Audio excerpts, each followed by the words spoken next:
I'm Shaun McCambridge, Managing Director of Stellar Recruitment. Thanks for joining me on this journey to uncover the secrets of inspirational leaders.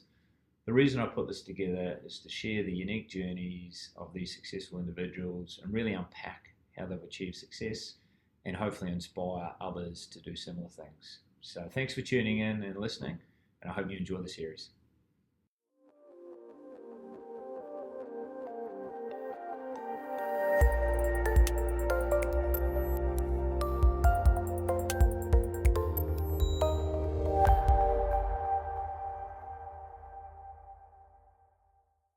Welcome, Phil. Thanks for joining us here today. Thanks for having me. Just to start, I just want to ask the question, who is Phil Di Bella? Where did it start? Who are you? Good question. Who am I? I'm a son of migrants. My parents migrated here many years ago from Italy, Sicily. I'm the youngest of three. I was born in Australia, and from an early age, I was taught great work ethics by my parents. My dad's motto was, when it was hot, I don't go to the beach, I go to work. When it's cold, I don't hide under the blankets, I go to work. My dad worked on Sundays because it paid double time. He came from an environment of Italy being in control of his destiny, where he was buying fruit and veggies from farmers and selling at the markets, making a good living, to coming and migrating over here with the rest of his family and their families, and working, struggling to find a job, but then working as a yardsman at the Royal Brisbane Hospital. And he worked that job like he owned the hospital. I saw the work ethic, I saw the ethos, and it really, really built some great values within me. One is obviously the work ethic that I got. The other was to be in control of my destiny, and the whole family values, having great people around you, sharing great times, enjoying yourself. They were all values that stuck with our family, and they're part of the fabric of who I am today. Everything we're doing is because we want to create great moments. We want to create great moments in our personal lives, in our work lives, in our family lives. And if you're creating great moments, I think you have a great success story. Because when we pass away, they're the moments that get spoken about. Yeah, 100%. That reminds me, conversation I had with Justin Lang, the cricketer, he shares the same sentiments. He said, life's nothing more than a series of great memories. Yeah, totally. And I mean, you think about it, when you go to a funeral, what's the first thing they talk about? Oh, this person, do you remember when we did this, and do you remember that, and all the rest of it? And I think, we can't learn from anyone that's passed away, because no one's come back to tell us whether it's good or bad. But you look around, what happens when someone passes away? It's a celebration of their life, hopefully. And what are they saying about the person? It's what they say. Your brand's measured when you leave the room, not when you're in the room. What are people saying about you when you walk out the room? When you walk out and you check out of life, whenever that moment is, what are people going to say about you? Yeah, so some excellent values there, I think, from that family network. You've finished school. Talk me through your vision. You're a tenacious guy. You've got ambition. What's your vision on Phil Di Bella's career as a graduate from school? Yeah, my vision's always been around solving problems. I've always said that if problems exist, there's a solution. And if you could master in the art of providing solutions through whether it's a product or a service, there's always going to be a demand for you.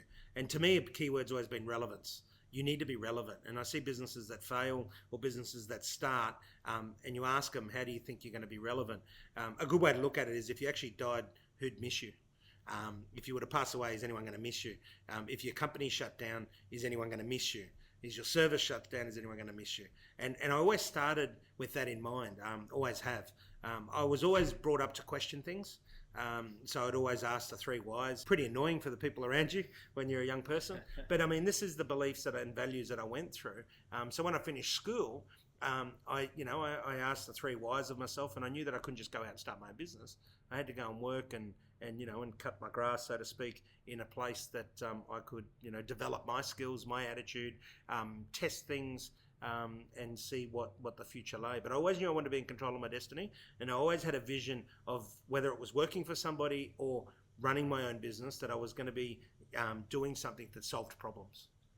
So you have this vision, you have this ambition, you work for a few or maybe 1 or 2 small to medium companies, and you're being successful working for someone else as an employee. Yes. Then you decide to get $5,000 somehow, some way, and start your own business. Talk us through the moment when you thought, this is it, I'm doing it. Yeah. And talk us through your emotions at that stage. Yeah, look, I was working for somebody. I was allowed to be quite entrepreneurial. I was making good money for them, which in turn meant I made good money for myself. It's one of the beliefs I have now is that you don't need to go and start your own business to be an entrepreneur. As Branson puts it, it's called an intrapreneur. You can be very entrepreneurial in working for someone. I go one step further and talk about your personal brand. So I was building my personal brand when I worked for Cosmopolitan at the time in the Valley, which was a small business. I was building my brand. I took the opportunity and the freedom within and the autonomy of that role to be able to make the owner a lot of money, which in turn meant I got looked after financially. But more importantly, I was building my brand. I was building my personal brand that obviously when I went out to the market proved me, helped me a lot. But the point at which I made the transition was the point that I had explored every avenue where I was working and there was no future left. So I'd hit the ceiling, there was nothing left. And the point at which I decided, yes, I'm going to do it. And again, as Branson says, screw it, just do it. I don't believe in being that frivolous. I don't think you'll find many entrepreneurs, successful entrepreneurs, that have gone out there and risked everything. There'll be a few, but most entrepreneurs take calculated risks. So my point at which I knew it was the right thing to do is when I got comfortable with my worst possible scenario. And you've heard me say it many times, it's something that I talk about now. It's my risk management plan. It's my go-to. What is the worst possible thing that can happen right now? And if I'm comfortable with it, nothing's going to stop me.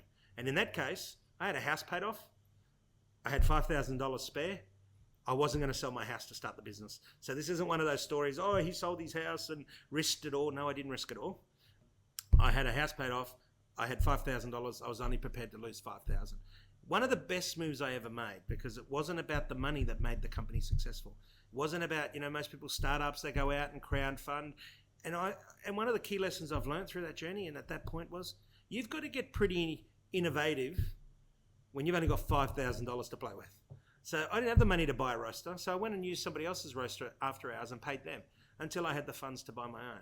I had to plan very carefully where I was going to use those dollars. I had to get people to believe in me because I didn't have the money to pay for other staff.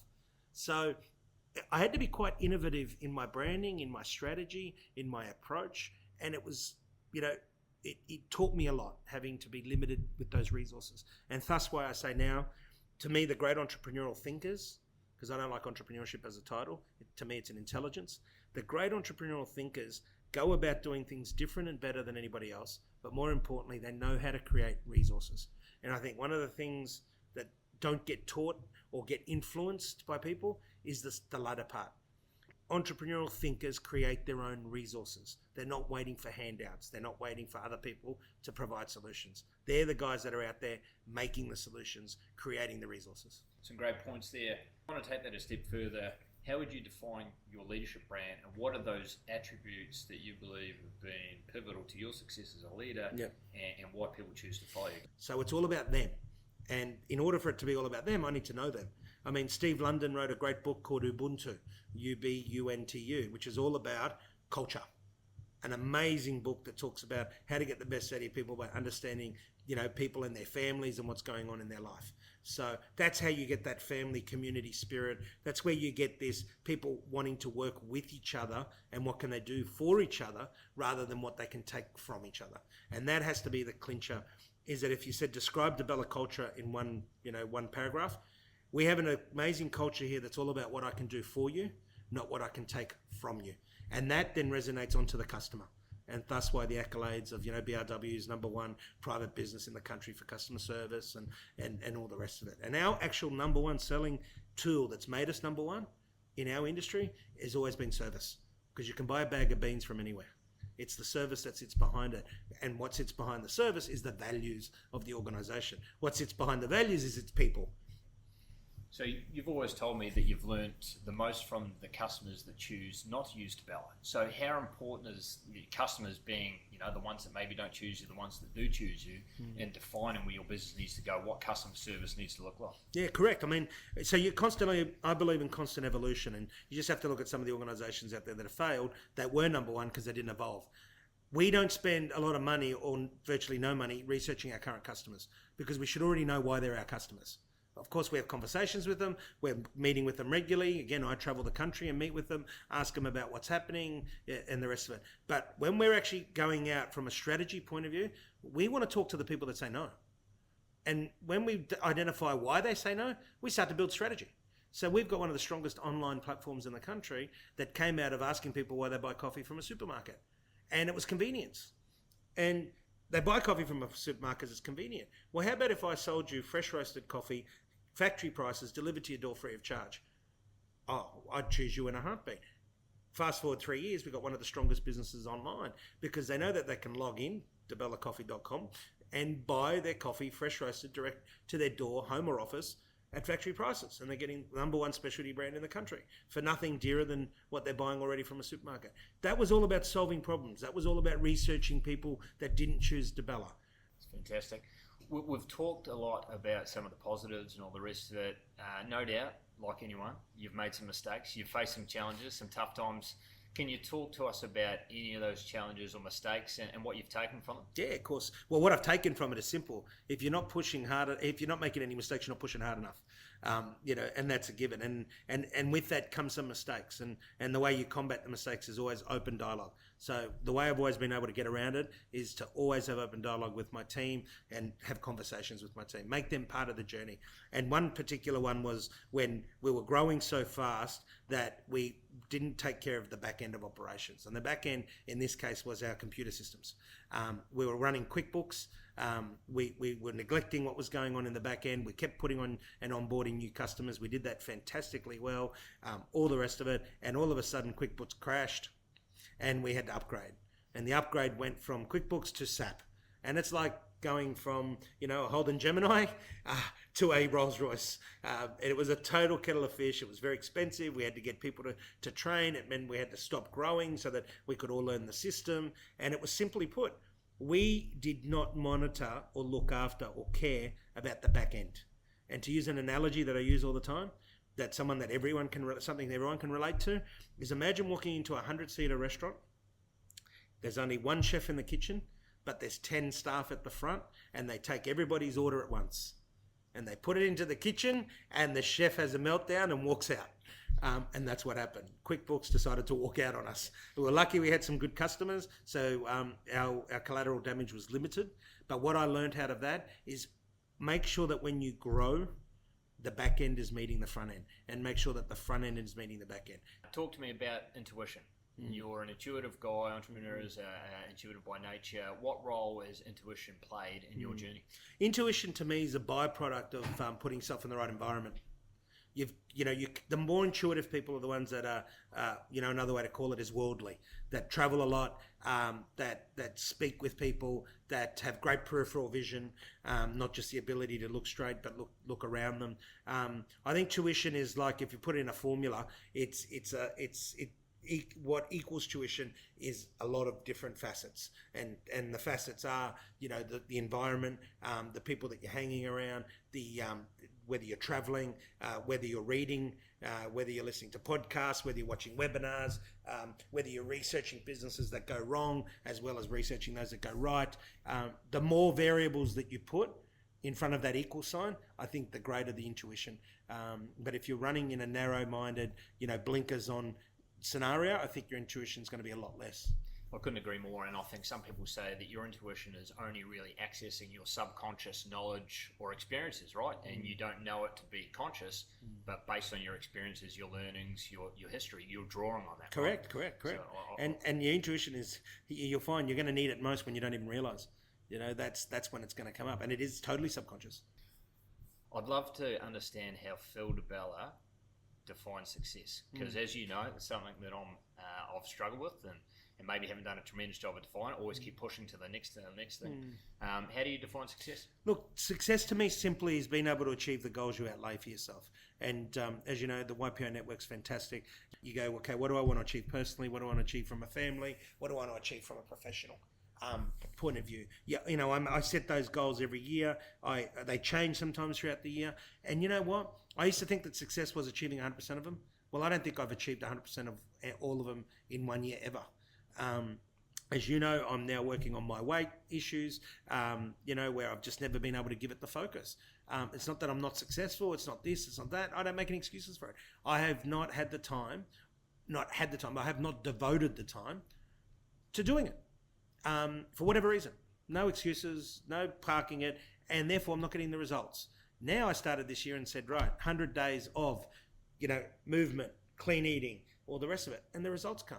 But what am I sacrificing for that? Well, I'm sacrificing something that I can now, which is I'm not working as hard on the professional side. I'm still working hard, but not as hard.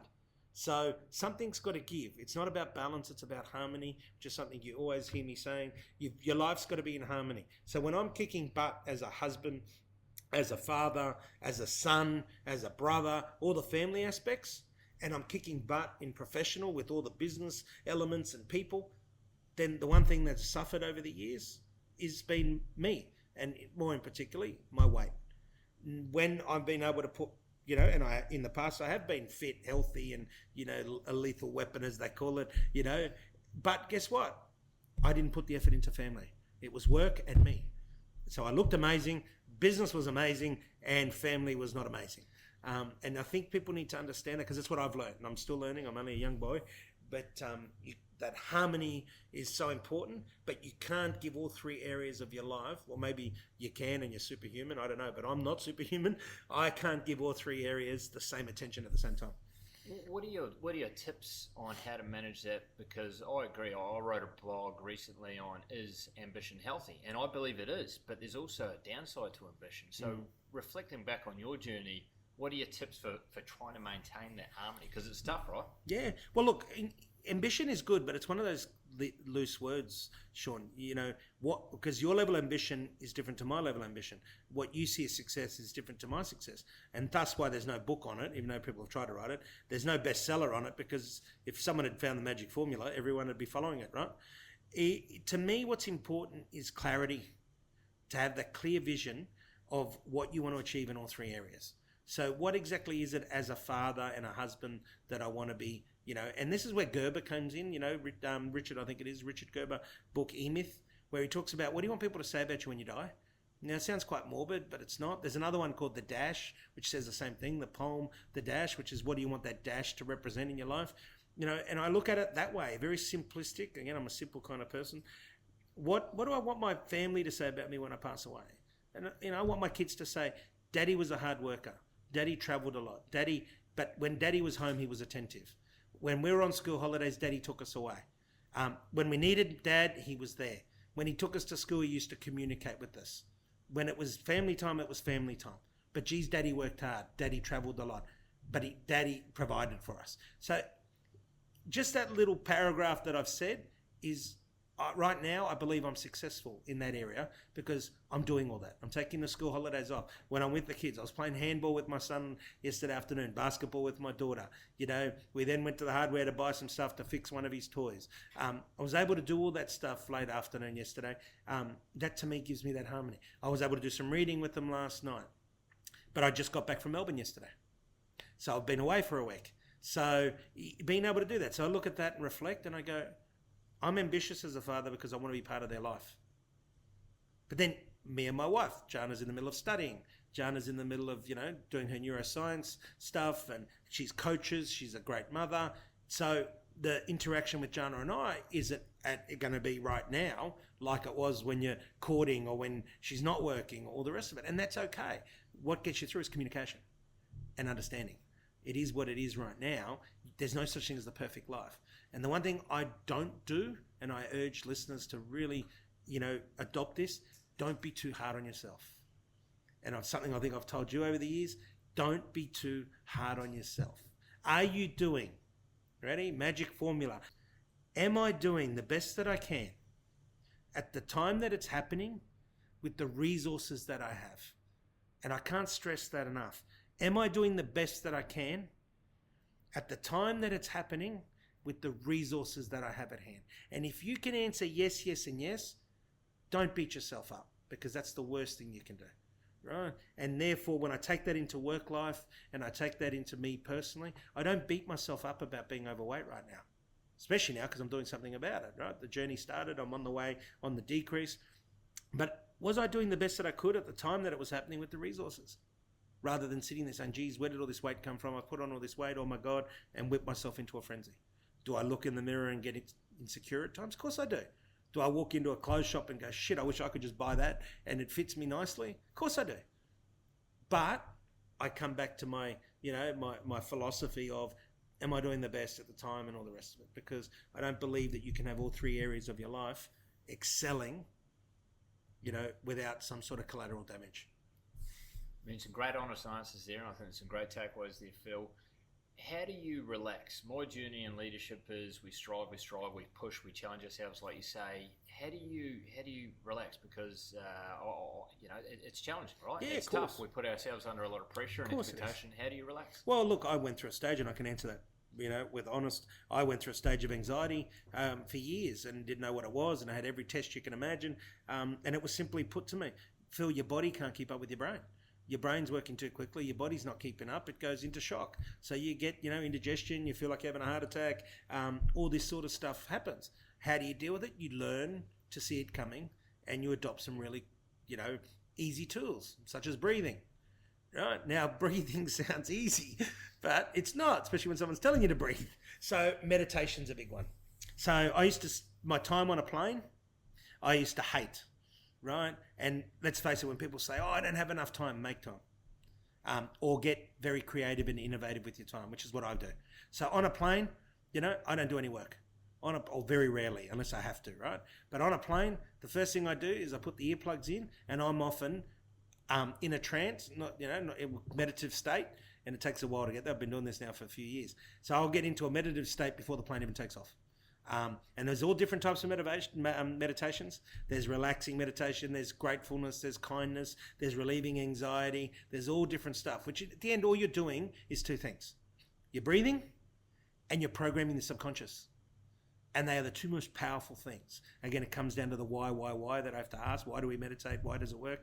You're breathing and you're programming your subconscious, which is so powerful, right? So I relax through that.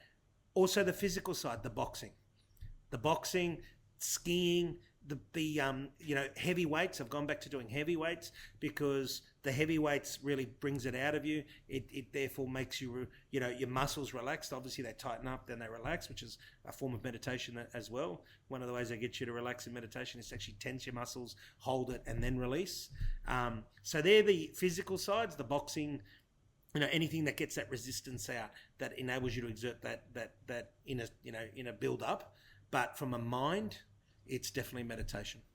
I can relate to that 100%. Meditation has been unbelievable for me.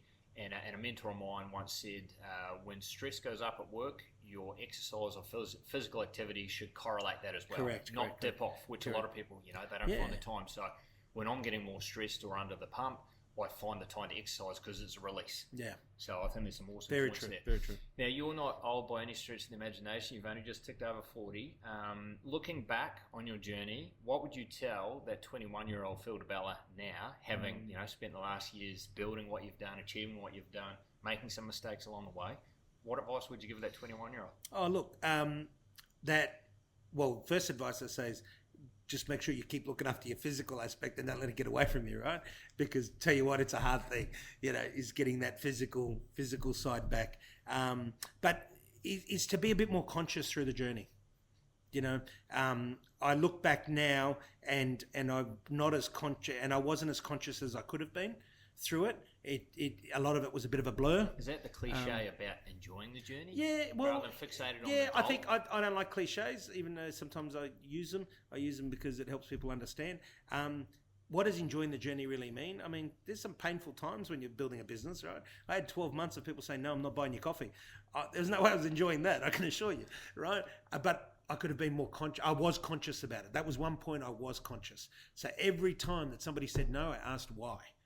And when they said, well, I'm buying coffee and I'm happy with it right now, I had to deliver more than a bag of beans, which is words we now own. It's more than just a bag of beans. We actually own those words, trademarked. So saying enjoying it means different thing. Being conscious, as I was then, yes. But a lot of it, especially as the success started to kick in, I could have been a lot more conscious through it. And, conscious is one of the 4 major strongholds of emotional intelligence. So I think I'm quite emotionally intelligent now and have been probably for a few years. But I think I could have been more emotionally intelligent, the 21-year-old Philip. And the other thing I'd say is more patience. And I think that's something we'd all do. And hard at the time. But I think the two fuse together. If I was more conscious at 21 about certain things, I think I would have been more patient and more understanding of certain things. So yeah, that's definitely, if you said pick one, it's be conscious through the journey, because that's a key element to the emotional intelligence. Oh, fantastic. Look, we've covered a lot of ground today and you've provided some great takeaways. What other tips or tricks would you offer for aspiring leaders, entrepreneurs? What else would you leave the listeners with? Yeah, look, one of my favourite lines that I use, and it's on my email, is, people's limitations are often self-imposed. Don't put limitations on yourself. Don't allow others to put limitations on yourself. But at the same time, don't get your ability and capability mixed up. I see a lot of people mixing their capability and ability. We're only able to do a certain amount of things, and you don't have to be on that podium. There's no one reason to be on the podium in the first place, is probably a good way to finish it. There is no one reason. You've got to understand your capability and your ability, and success isn't all about winning. You can have success in many different things, and there can be different reasons why you stand on that podium with your hands up celebrating success, and that's personal. So to wrap it all up, you've got to know yourself. I think that it's something that I encourage my 9 and 7-year-old every day, is that every day you're learning about yourself. You're learning from others, you're learning from your environment, you're learning from your mum and dad, you're learning from each other, but it all comes back that you're learning about yourself. And I think that that's a key element that people forget, is that the number one thing we should be looking at is that we should be learning about ourselves, because the more we learn about ourselves, the better everything else becomes. Absolutely. I'm going to take one last question. What drives Phil Di Bella? Being better today than what I was yesterday. It's very simple. Perfect. My benchmark is me. I don't compete with other people. I'm a competitive person, but I'm not, as you know, I'm not competitive with other people. To me, it's about me being the best that I can be, and therefore what drives me is that when I wake up today, I've got to be better than what I was yesterday.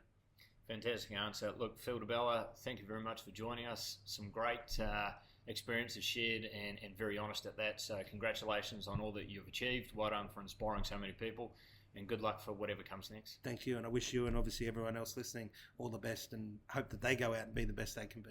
Thank you.